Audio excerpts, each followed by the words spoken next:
Facebook, Twitter, Google, Reddit, WhatsApp, boom, and just like that, the Formula One championships of the 2017 Formula One season are concluded.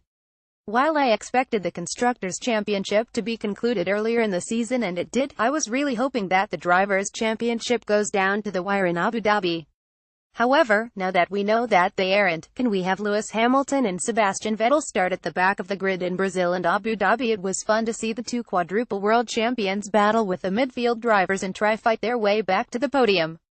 Why not have a repeat of this for the fans in the next few races, since there's barely any championship weightage to it unless you're Toro Rosso, Renault and Haas? Lametta and I have partnered with First Post for the 2017 Formula One season and will feature in their First Post pole position videos all through the season. Basically, we're now available in text, audio and video. The fight back also allowed us to see the difference in the Ferrari and Mercedes racing cars and how fast they allowed Vettel and Hamilton to fight back.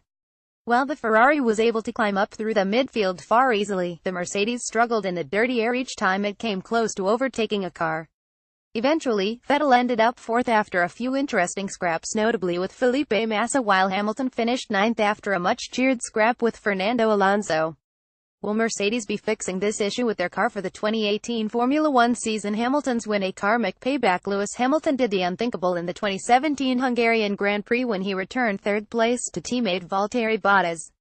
Hamilton had asked his team for a swap and swap-back option so that he could chase the Ferrari cars ahead.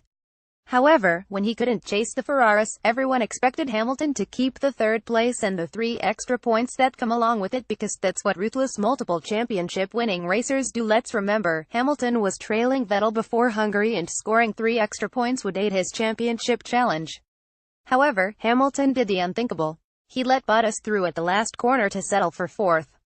His move was un-Formula One, like even his team boss Niki Lauda didn't come out in support of his noble gesture. I am a big believer in karma. At that point, Hamilton showed that he was willing to win, but in a fair manner. Suddenly, he seemed like somebody who was unafraid to lose. His fourth title against a spirited but unreliable Vettel-Ferrari combination could be karmic payback.